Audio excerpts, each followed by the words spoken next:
None of this is rocket science. This is simple stuff. Hi, well, today I'm going back to my currently favourite subject, which is David Jones Department Store. They're an iconic Australian department store which has had declining profits for the last 15, 16 years and really period on period reductions in in-store sales. Internet's going up, but in-store are going down, and that's where all their money's invested. So what have these people decided to do? Here's what they've decided to do. I'm going to read them out off my phone. It's classic. They're going to introduce a rewards program. What's the rewards program going to have? They say it's going to have a sign up. Woohoo! It's going to have birthday rewards, because that's all we need now. We need more stuff going into our mailbox. It's going to have updates on brands. Great. Sales, really. Exclusive offers and invitations to special events. Don't get this. And get this, a monthly draw of $5,000 for every purchase that you make.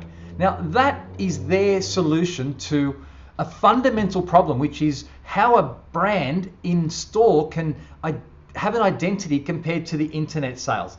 Their solution is to just have a rewards program. Now, this gets better. I'm going to read from their press release. This is the greatest example of corporate speak you'll ever hear. Ready for this? David Jones Rewards is designed to strengthen our connection with our millions of valued customers around Australia and recognise and reward their loyalty with a program that's both convenient and highly accessible. What the hell does that mean?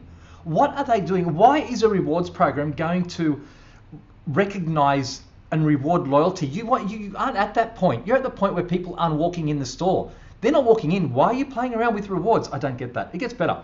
It will enhance our customers' proposition. How? Because you're going to send them a birthday rewards card on their birthday virtually? I don't know.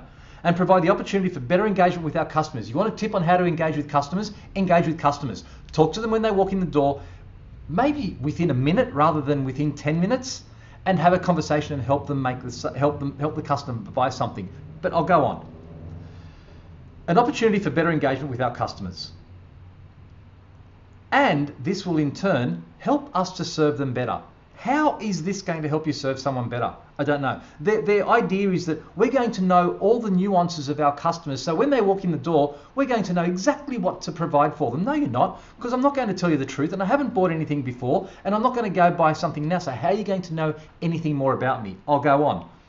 More insight and understanding into the customer's needs and interests will allow us to further elevate and personalize the David Jones customer experience. No, it's not. You want to personalize the experience?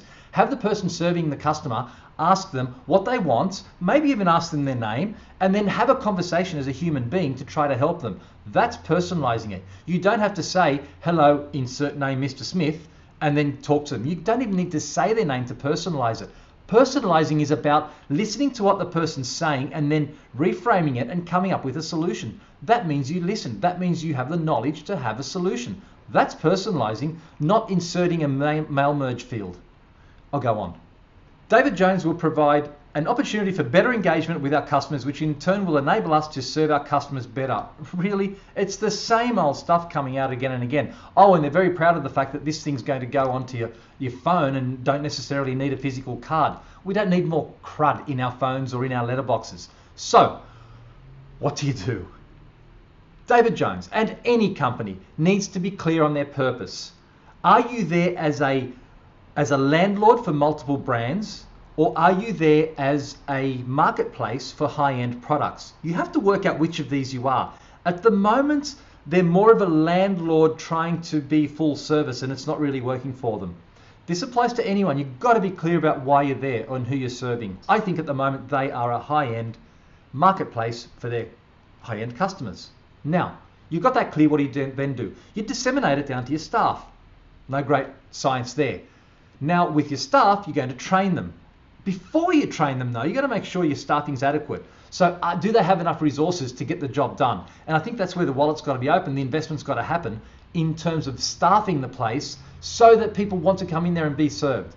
Then, okay, you've staffed it, you've got your training, and then you're going to do the monitoring. The monitoring is the part that's really important because you need to know whether the training has grabbed. This is not to kick back sides. This is about, is our training cutting through? You'll use mystery shopping, net promoter score, you'll need to look at complaints, you'll look at a whole lot of stuff in there, even traffic flows, but monitor. Once you monitor, then you manage. The managing wraps around the whole thing. in terms of getting skilled people to be able to connect with the staff, to connect with the customers. Now, none of this is rocket science. This is simple stuff, but they're complicating it. There's low-hanging fruit there for them, but they're just not looking at it. They're looking at the sexy, shiny new thing in the other paddock. That's not where they need to be. They need to be at the low-hanging fruit. That's my 2 cents worth. I've worked with so many corporates over the last 15 years in my mystery shopping company, and they're the ones who succeed. They've got a clear purpose, they've got a strategy, and they execute it.